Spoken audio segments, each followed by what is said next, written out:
नमस्ते। स्वागत है आप सबका एक बार फिर इट्स मी प्रभा पे।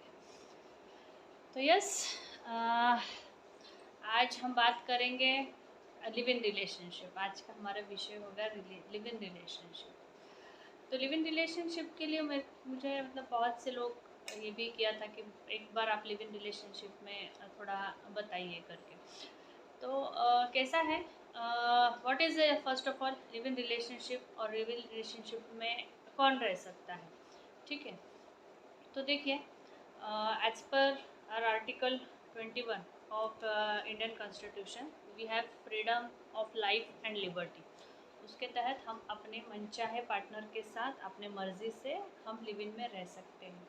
तो उसमें रहने के लिए क्राइटेरिया क्या है? फर्स्ट ऑफ ऑल तो एज क्राइटेरिया, लीगल एज आपने क्रॉस करनी चाहिए। दोनों ने भी 18 से, आप एक दोनों की भी एज 18 से ऊपर होनी चाहिए।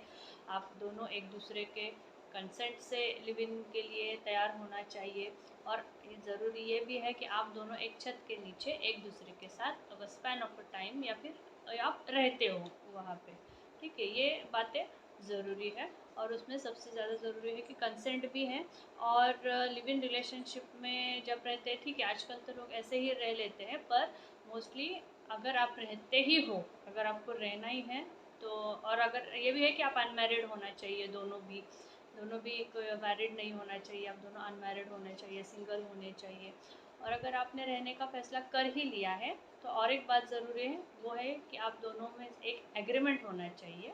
जो एग्रीमेंट पे आप पहले ही कुछ टर्म्स और कंडीशंस आप उसमें मतलब ऐड करके या फिर डिस्कस करना चाहिए। और वो टर्म्स एंड कंडीशंस में आप एक एग्रीमेंट में जाना चाहिए, जिसमें आप क्या क्या मेंशन करेंगे, जिसमें जिसमें आप क्या मेंशन करेंगे एग्रीमेंट में। ये बातें मतलब इट इज़ नॉट ये, पर मैं ये मतलब मोस्टली यही है कि आप एग्रीमेंट लिव इन में हो तो एक एग्रीमेंट में आपने एंटर करना चाहिए, जिसमें आपने ये बातें डिसाइड कर लेनी चाहिए कि अगर कल को उसमें कोई आप बच्चा हो जाता है या फिर कोई प्रॉपर्टी आप ले लेते हैं, या फिर आपके जो भी अगर किसी को इसमें से बाहर आना है, नहीं आना है, या फिर जो भी आप एक मतलब टर्म्स एंड कंडीशंस उसमें अगर आप मतलब लिख लेंगे या फिर एग्रीमेंट एंटर कर लेंगे, तो ये दोनों के लिए भी आगे जाके बेनिफिशियल होता है। क्योंकि देखिए, आप मतलब मैरिड है नहीं, लिव इन में है, तो बहुत से आगे मतलब प्रॉब्लम्स हो जाते हैं बहुत से। अगर आप में कुछ मनमुटाव हो गया, झगड़े हो गए या फिर क्या हो गया, और जब आप जॉइंटली अगर कुछ चीज़ें आपने करी है तो उसके ऊपर डिसाइड करना आसान हो जाएगा, अगर आपने पहले से एक एग्रीमेंट में आप एंटर हो जाते हो। ये बातें ज़रूरी है लिव इन के लिए। और लिव इन के लिए वैसे एक स्पेसिफिक कानून तो आज तक है नहीं बना हुआ, स्पेसिफिक कानून नहीं बना हुआ, पर उसको मान्यता है तो है। पर और कौन से ऐसे रिलेशन है जहाँ पे लिव इन के लिए मान्यता नहीं है? तो क्या, और एक सवाल कि क्या मैरिड कपल्स अगर उनकी कोई मैरिड है तो क्या वो लिव इन रिलेशनशिप में जा सकते हैं? ये बात भी है।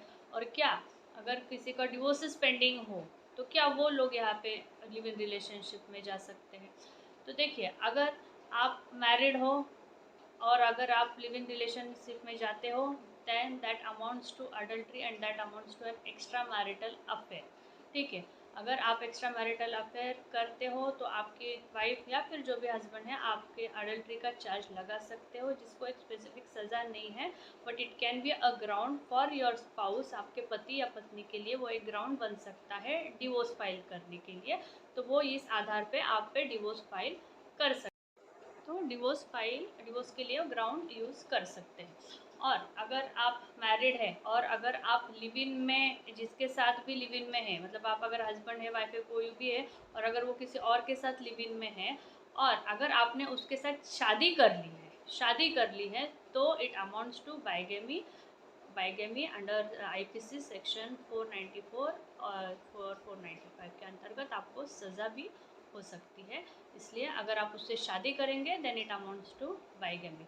पर अगर आप सिर्फ लिव इन में हैं तो वो सर्कमस्टांसेस देखा जाएगा। और लिव इन में अगर मैरिड होके लिव इन में है और अगर डिवोर्स भी फाइल नहीं है, कुछ नहीं है, देन वो आपको वैसे मान्यता है नहीं। और एक बात है कि अगर आपका हस्बैंड है, वाइफ है, अगर आपके डिवोर्सेस केस पेंडिंग है कोर्ट्स में और अगर आप लिव इन में एंटर करते हैं तो उसके लिए क्या नुकसान है? तो देखिए, अगर आप वाइफ है और आपने ऑलरेडी, आपका डिवोर्स केस है पेंडिंग कोर्ट में और आप किसी के साथ लिव इन में एंटर होती हो, तो आपके क्या नुकसान है? तो देखिए, आपके ये नुकसान है कि आप अपने हस्बैंड से जो भी डिवोर्स केस आपने फाइल किया है उनसे आप मेंटेनेंस और एलिमनी नहीं क्लेम कर सकती। आपका जो भी बच्चा है, अगर उस रिलेशनशिप में बच्चा है तो बच्चे को मेंटेनेंस और ये सब भी मिलेगा, पर आपको वहाँ से हाथ धोना, मतलब आपको एलिमनी और मेंटेनेंस तो नहीं ये हो सकता। और अगर मेल्स का केस पेंडिंग है कोर्ट में, डिवोर्स केस पेंडिंग है और उसमें उस बीच में पहले तो कोर्ट देखता है कि आपने कौन से ग्राउंड पे लिव इन रिलेशनशिप रखा है या फिर क्या है, पर जो भी है, पर आपको, आपकी जो वाइफ है उनको आपको मेंटेनेंस और एलिमनी ये तो आपको पूरा देना ही होगा, उसको आप डिनाई नहीं कर सकते हैं, ना ही उससे आप बच सकते हैं। ठीक है, तो ऐसे कुछ लिव इन रिलेशनशिप के जो है साइड इफ़ेक्ट्स, अगर मैरिड कपल्स होते हैं तो उनको भी ये हो सकता है। तो पहले तो ऐसी बातें हैं लिव इन के लिए कुछ और। तो पहले तो मैं तो यही कहूँगी कि लिव इन में आप अगर मैरिड है या फिर आपका डिवोर्स पेंडिंग है या फिर आप ये है, तो आप लिव इन में नहीं रह सकते और ना ही आपको जाना चाहिए। और अगर आप सिंगल है और आप लिव इन में दोनों अपनी मर्ज़ी से रह सकते हो, तो आप पूरा, आपको संविधान ने हम फंडामेंटल राइट्स आपको दिया है कि आप रह सकते हो if you are single and unmarried. और उसके लिए भी, जैसे कि मैंने कहा, आपको एग्रीमेंट पे एंटर करना बहुत ज़रूरी है, जिससे आप फ्यूचर, आपका जो भी क्लशेस है, कॉन्सिक्वेंसेस या फिर फ्यूचर जो भी मैसअप है उससे आप बच सकते हैं। और अगर आप मैरिड है तो आपके लिए, जैसे मैंने बताया है कि अगर आप करेंगे तो आपको, अगर डिवोर्सेस भी पेंडिंग है या फिर आपकी वाइफ आपको अडल्ट्री का ग्राउंड भी आपको यूज़ करके, एक्स्ट्रा मैरिटल के यूज़ करके आपको डिवोर्स भी फाइल कर सकते हैं, हस्बैंड हो या वाइफ हो। तो mostly I suggest not married couples को तो not to enter into the set live in relationship. और अगर जो है सिंगल्स अनमैरिड, उनके लिए भी अगर एंटर करते हैं तो आप ये सारी चीज़ों का ध्यान रख के एंटर करिए।